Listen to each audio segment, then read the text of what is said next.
Welcome into Unfiltered, everybody. Hope you had a great weekend. A lot to get into today, and we will start with our fighting Phils, who had a pretty great weekend, taking 2 of 3 against a really good team in the Detroit Tigers. And we got to see for the first time, Ricky Bo, and we got it twice this weekend, Johan Duran. Dong, dong, coming out of the pen. And, man, does that guy throw heat, Ricky. Man, he is good. I got to tell you, there's a lot of guys that you look out there and say it doesn't look like he's throwing 100. This guy throws his splitter close to 100 miles an hour. That's pretty impressive in itself. Yeah, he's got that factor. You know, those certain guys kind of in that ninth inning get it and understand what their job is and understands that just go out there and attack. He's the attacker. I mean, this guy is no joke whatsoever. I told you he was going to be good when he came over here. You just know certain guys have that look about them, that swagger about them, and the song in the entrance doesn't hurt the situation either. It's incredible. It really is. And I tweeted this out on Friday. It makes you feel like a little kid again. Like when you're watching that, yeah. and a great job by NBC on Friday night and ESPN on Sunday airing the entrance so you could appreciate it on television. I couldn't imagine being down there. It's got to give you goosebumps. But everything about it, it just makes you feel like a kid. And then the fact that not only does he do this tremendous entrance, he comes in his first appearance as a Philly on Friday night, and he gets the save on 4 pitches. Yeah, the 4 pitches was 4 pitches. That's impressive. And I'll tell you what, him after the game even was like, yeah, 4 pitches, that's the way to go. You know why? You save all your bullets. You're not going in there and wasting a ton of pitches. Last night wasn't as efficient, but it was pretty efficient 1, 2, 3 inning. You'll take that every single time, too. He just understands what it takes to be a really good pitcher in that type of situation. There are certain guys that would fold in those type of situations. We've had some here recently. And now all of a sudden it really does make your bullpen and make your team look that much better now. It really is crazy, the upgrade, and nothing against Jordan Romano. I mean, I know he was trying to come back from injury, and maybe they put him in a tough spot, whatever it may be.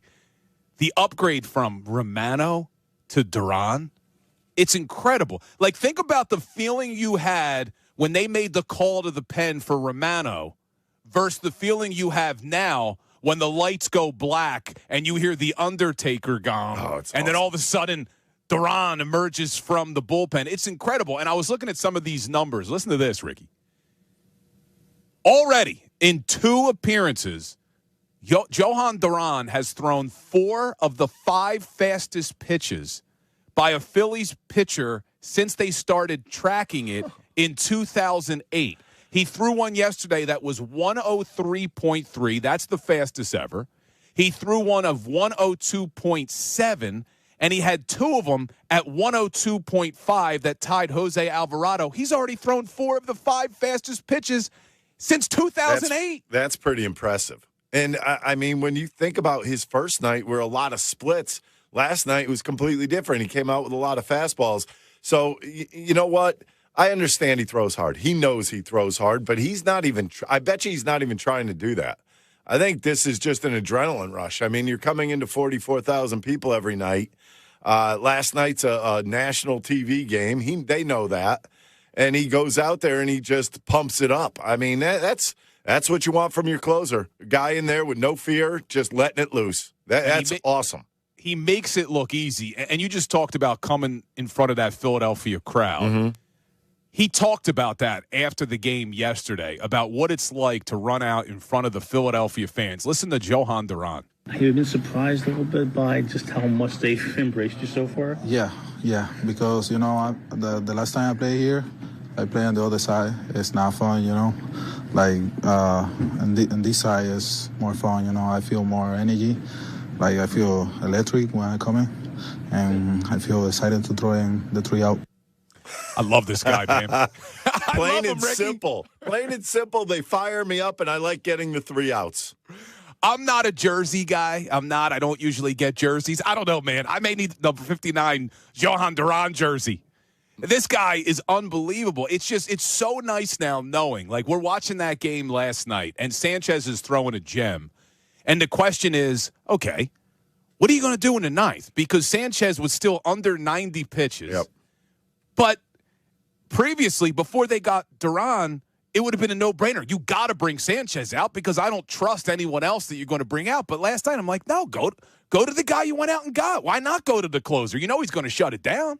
Yeah, and you get to preserve your starter. You have him for a reason. You use him in those situations. So there you go. You have that situation, you put him in the game. And you don't need to use your starters 9 innings. I mean, granted, it's nice for them every once in a while, but Christopher Sanchez had a complete game not too long ago. It doesn't mean that much. No, as long as they're healthy come the postseason. And you talk about the complete game. I do want to talk about Zach Wheeler a little bit later because since his complete game, he hasn't looked as sharp. I do want to get into that, but I want to keep it positive early with Johan Duran because it's been impressive to watch. And really, the Phillies themselves were impressive. I know it was frustrating at times this weekend. They only put up 2 runs yesterday. They get beat on Saturday where Strom doesn't look great. He gives up 2 earned and only 2/3 innings pitched. But you just took 2 of 3 against a really good Detroit Tigers team. And I get it, they haven't been as hot since the All-Star break, but you're still talking about a team that has the best record in the American League. They are a good team, Ricky, and to take 2 of 3, that's a good sign for the Phillies.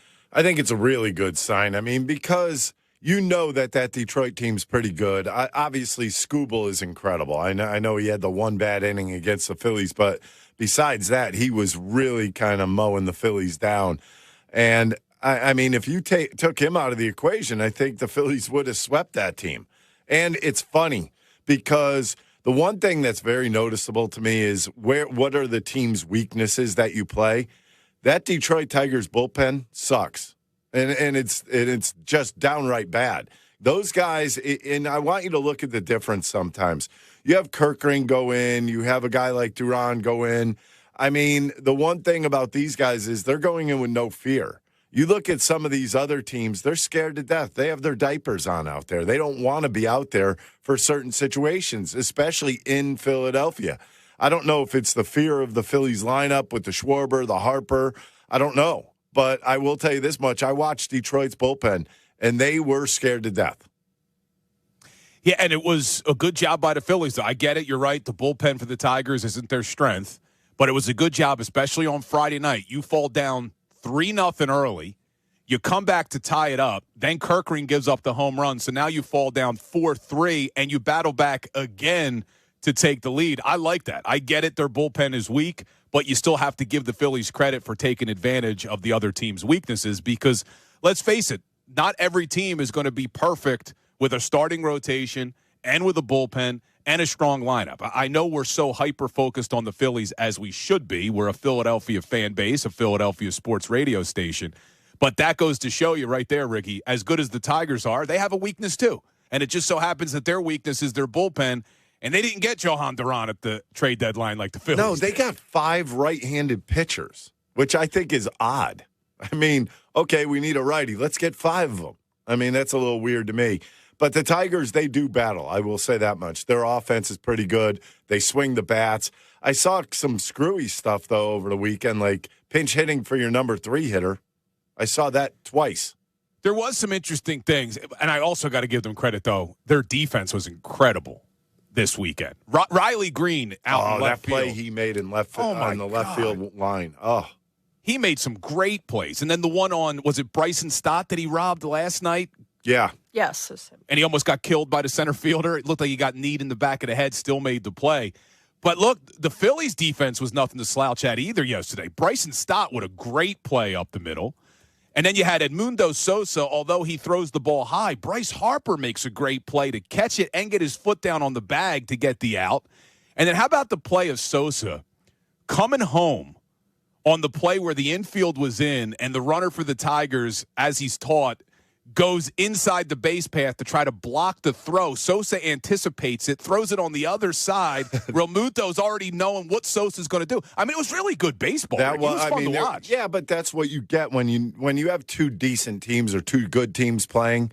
you're going to get good defense because I think in games like that against teams like each other, I think they look at it and say, well, if I make that one good play or one great play, that could turn a game around. And you saw some really good defense over the weekend. Yeah, it was fun to watch. Now, you're probably not going to see as good of baseball the next three games. This is going to be an ugly series. So we'll take a look at that when we get a lineup a little bit later on in the show.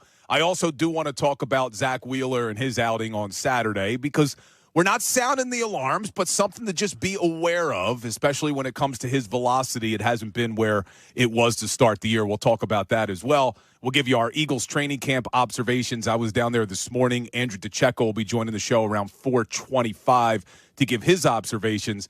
But I want to keep it positive. And on the other side, we'll introduce our Twitter poll. But I also want to play more audio of our new closer, Johan Duran, talking about how it's a dream come true getting traded here. And you're going to love this audio. We got a lot more coming up. This is Unfiltered, 97.5 The Fanatic, NBC Sports Philadelphia.